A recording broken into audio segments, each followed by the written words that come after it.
Hello, everybody. I want to just talk to you real quick about some options that we have for online classrooms and or the digital classroom. I know this came up from a few of the teachers in the past about what we can possibly do and maybe some easy ways that you guys as teachers could create some online documents and then be able to score and use those in a way that's a little more time effective than some of the processes that have been done in the past.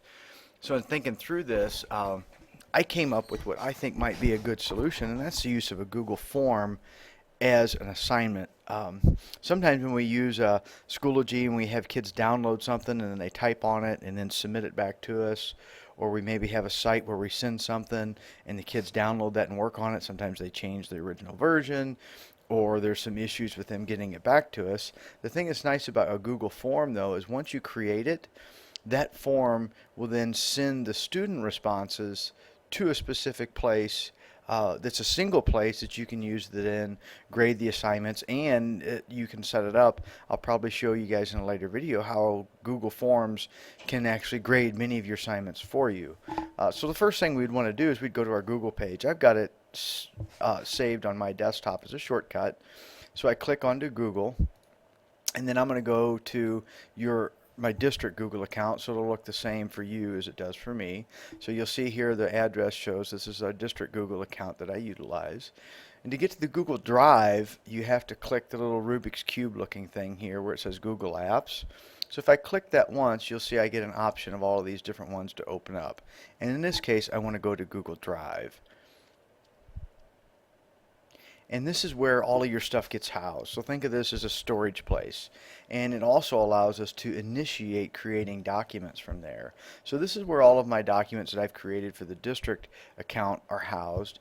And then this over here shows you kind of some of the activity that I've been doing. You can make folders here. So let's just start with maybe a new folder. So when you want something new, obviously you go to New. I want a new folder. And of course it asks us to title it, and we'll just title this Google Forms for class work. Okay, so I create it, and you'll see it comes in as a new folder. And then I can open that folder just like you do in normal file folders that you've used in the past.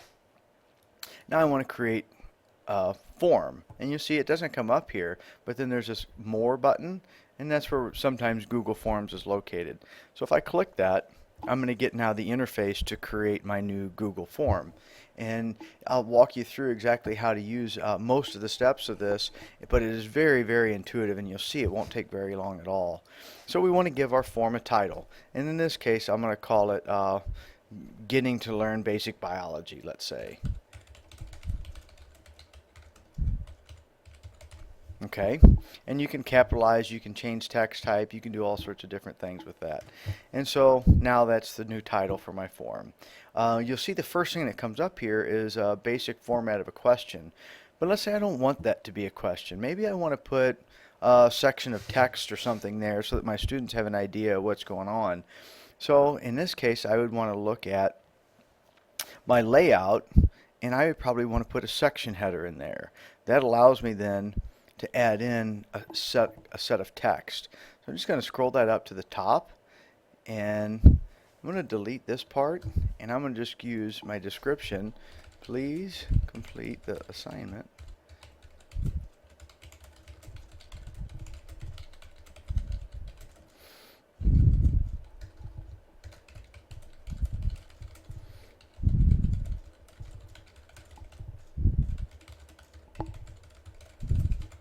Or whatever else information you'd want to put in there. I mean, there could be lots of things I would think of that I would put in there. And so then I click Done. So now that puts a section header in there that will come in under the Getting to Learn Basic Biology. The first couple questions I probably would want to have in there, though, is I'd want the kid's last name, first name, so that when it goes into the document, I know whose responses it is that I'm looking at. So, real simple. Last name. And then instead of multiple choice, I'm going to put text. So then they'll actually type in their last name. And we hit Done. And then we add another item. And you see it defaults to what it was before. Okay, so we got to change that to make sure we're asking it to be a text question. And I need to delete that header. And then we'll edit this one. See, that's the edit button. And then we'll do first name. Done. And then I'm going to add another item. I want to add text because I might want to know my class hour. Now, as I'm thinking about that, maybe instead of having text and having my students enter that, I might want to do that instead of a text type, I might want to do that with multiple choice. And then I would say option 1 would be first hour, option 2 would be second hour, and then option 3 would be fifth hour, or however many hours you would have that. And then I hit done. And then let's say, oh, wait a minute, I want to make sure kids can't complete the form. And so make it required that they fill in each of these. So if I do that, I can go back to edit, and you notice this little box down here is required question. So just select done, or required question, then done, and then this one is a required question, and we select done. By doing that, that will not allow them to submit this form unless they have completed those. So let's go ahead and add another question title. In this case, let's make it a multiple choice. What is the building block of all organisms on Earth? Okay, and so let's make this one multiple choice again. So we'll say water as kind of a distractor, carbon, and let's say silicone. I think I spelled that right. And we'll give them one other choice is oxygen. So that might be a pretty good distractor that then they can come up with a response to that. So we're looking at some basic information there. And let's say then I wanted to add something else. Maybe I wanted to add an image. So let's say I've got a diagram or a picture or a graph or something that I really want the students to get an idea of what they look at. So then you can upload an image, which I'll show you first. In this case, I've got some images here, so I'm going to go ahead and upload one of our Viking heads. And so you'll see it's going to, oh, it didn't like that one. Oh, goodness. There we go. It came. Okay, the image did go. So there's our Viking head. And you can actually edit that a little bit. I can put it in the middle. I can change the way it sits in there. Let's say you had something you didn't have as an image. And so I want to add that. So I want to add that image to what it is I'm working on. So again, I go back to add item, add image. And in this case, instead of upload where we were before, we would hit search because I want to search something on the internet. And so let's search for an image of building blocks of life or whatever it is that you might be looking for. And then there's going to be a bunch of different things that come up, and maybe this is the one I want. And so we select it and it should go right in there. And so now you see we've got this image we'd selected online. You can also then, when you go to add an image, you'll notice if you actually know where that image is, which I would suggest you do, is you go right to the URL, or you go ahead and save it into your own drive where you might have it at, or upload it from a file you might already have on your desktop. So there's lots of options to add things in there. And then from there I can add an item, multiple choice, checkbox, choose from a list. So in this case it might be what is the brain of the cell above. Probably ought to put the other parentheses there.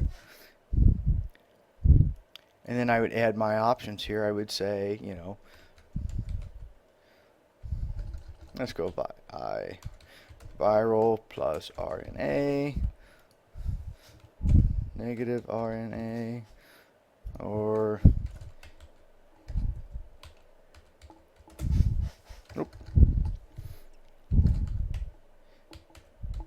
nucleus. Okay, So then there would be a way that the students would see that and they would just pull that down. So as we kind of went through this a little bit, let me stop for just a second so you guys can see what the live form actually looks like, because this is where we're creating our assignment at. So we view our live form here. And so you see it's required questions, tells them which ones they have to do. And you see our Viking head there that we'd stuck in to show you how to do an image, and we got our little image there, and then the answers that the kids would choose from. And then they would hit submit to finalize that. But let's say, you know what, I decide I do like that Viking head, and maybe I want to put that up here at the top. So if I go back to my form, I just closed it out. You see I can grab that and drag that all the way up here to the top. Now when I view my live form, you see it put the Viking head at the top. So that's an option you can have to move things around. Maybe you want to reorder questions. You can just drag them and move them, because you might have questions that scaffold or build upon each other, and after you get through it, you're like, I really want to do question 4 first instead of question 8. Really easy to change that in Google Forms. So now let's show you what this would look like. Obviously, I would go through and continue to put all the different question types that I might want in there for my worksheet so that I can kind of go to that paperless classroom. I'm actually going to go ahead and enter it here. So I put my last name, first name, let's say I'm in first hour, okay, and building block of all organisms on Earth. Well, if I remember right, it's carbon. And on this one, if I remember right, the nucleus is kind of the brain of the cell. So then I submit that, and then I could submit another response if I wanted to, and it would just continue to put that in there. And so all of your students could access this document in one place. And I'll show you that in just a second. So here we are back to our original form. This is the one where we created it on. So how do I get this to my kids? What do I do so they can see it? All you got to do is send the form. So when we send the form, you see we get a URL. You could send it to them personally via email through their Google account or whatever. Or what I would suggest you do, I would shorten that URL by click shortening, and then I would take that URL and embed it into somewhere. Web page, your building web page. If you do use Schoology or another learning management system, you can embed that link for that assignment anywhere you want. Or you put it on the board and tell the kids, hey, go here and get your assignment for the day.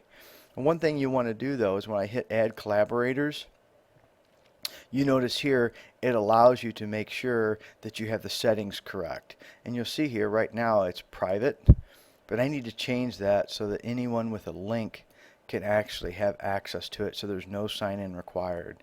So I would want to save that, so then that way anybody I send that URL link to, they can get there and access it. So if I go back to send form, now because I've done those changes under add collaborators, where I changed it here, that's going to allow then that URL link to be accessed by anybody who has it. And so then the last step I want to show you guys is what does it look like when you get the answers back. And if we click that, we click View Responses, you'll see that basically it's a Excel spreadsheet that comes up. And so it's got the timestamp, so it'll tell you when I completed that assignment. And every header that I put in there is going to create a new document, or a new column, because I got last name, first name, hour, answer to question 1, answer to question 2, and as many as you would want to put in there. I'll show you in a later video how we can actually use this Google Sheet, is what it's called, to score the students' work. So a lot of those simple questions you won't ever have to answer or score. It'll do it for you. So hopefully you guys find this helpful, and if you have any questions, certainly feel free to contact me. I'll do anything I can to give you some assistance with this.